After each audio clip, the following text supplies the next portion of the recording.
In this lecture, we're going to discuss automation in FLStudio. So automation is basically FLStudio moving different parameters for you automatically in time. So let's say that I have a parameter here in the mixer. Let's say that I have the volume meter here, and I want it to go up and down.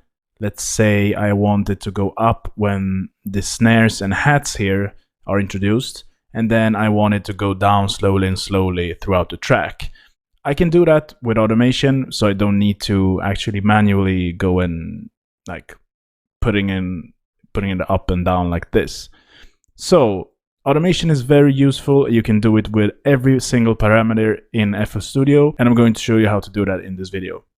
So I have a new arrangement here with a very basic, simple kind of track here that I created. So if you want to create an automation of a single parameter wherever you are in FLStudio, you just basically go to the parameter, of course, and so let's say we want the FL keys here. I want this knob to be automated. It's very easy to do so. You just right click on it and go to create automation clip. So when that is done, you will get an automation clip here, as it looks exactly like all of the other clips, and you can see the difference between them. If you go to this list, so you have the automation clips here, and you have the MIDI clips here and audio clips here. So let's go to a third-party plugin here. I'm going to go to the Serum plugin. Let's go to the channel rack here, and here I have the Serum plugin. So here you can see just a basic preset that I found inside of Serum, and what I want to do here is to automate some presets. So in this particular preset here, I want to automate this rate button here, because this is what the sound of this preset does basically. In this instance, I just want to automate the rate knob here. So if I right click here, I can't find the menu for the automation clip, so I just go to this icon here, and if you right click on it, you can see create automation clip. So first I have to touch it, the knob, and then I go and right click here. You can see Serum LFO1 rate. So let's do that. Let's create an automation clip for this, and now you can see I have a new clip here, and it's showing up here. So I'm going to take it down like this, and I want it to be grouped with the ARP that I have here, the ARP clip, and the ARP clip is basically the synth sound that I have here, the Serum synth sound. So I'm going to move it up like this, and I'm going to group it. So I'm going to insert a new track here in the playlist.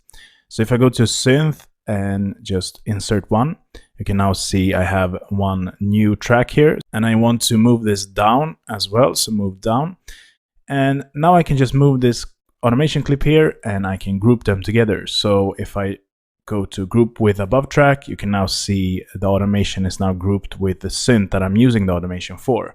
And this is just because I want to be organized. I can now see the automation here, and I can just expand them if I don't want to see the automation. So just to get organized like this, otherwise you will have automation clips laying around everywhere, and you don't know what the automation clips are for. So that can get very messy. So just make sure to group the automation clips to the respective sound that you're using the automation for. Okay, so now I'm going to demonstrate the automation here, and let's just play the track first. You will see why it's so important to create the automation inside of this particular synth sound.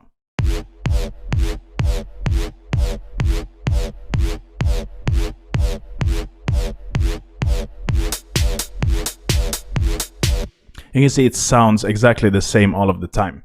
So this preset, if I just put up the rate a bit, you will hear it speed up, and you can slow it down, speed up, and slow it down, so you can create like a kind of a rhythm for this preset.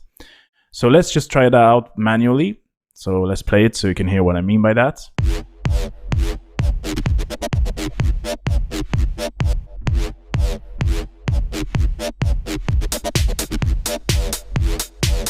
So I want something like that. So I can either record this with my MIDI keyboard and link it to that, press record, and then you can create the automation by recording it with your MIDI keyboard.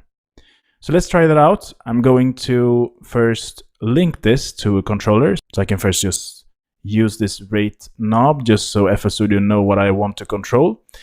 Then I can go to tools here, last tweaked, and link to controller, and now I want to link this knob here with the rate. Actually, I want it to be on another knob because this knob is very sensitive and I want to move it very, very slowly. So link to controller again and just override it with this knob. Yeah, that's much better. Okay, so now I can just record it and you will see what happens. So if I press record, you can see here what I want to record, and I actually want to record notes and automation. So let's press that and press play.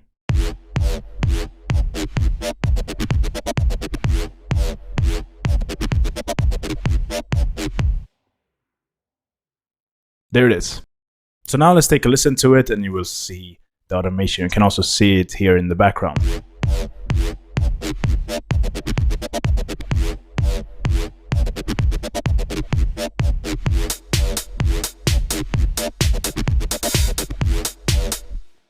So let's create a manual automation instead.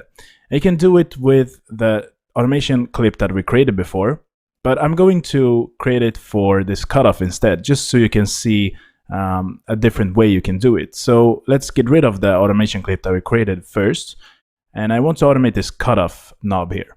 So let's just move it, just right click here, and you will see filter cutoff and create automation clip here. Let's move it over to here, and now I want to create like a curve here, so you can see it. I want the sound to gradually go up like this with the cutoff.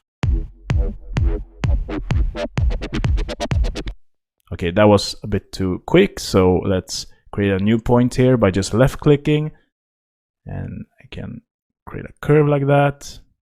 Let's try it out now.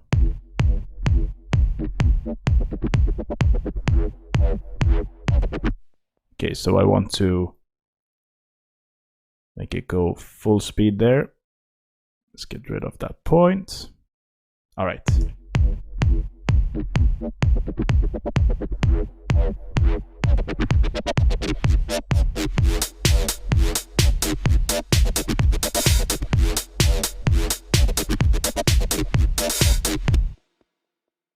Okay, so that is automation in FLStudio.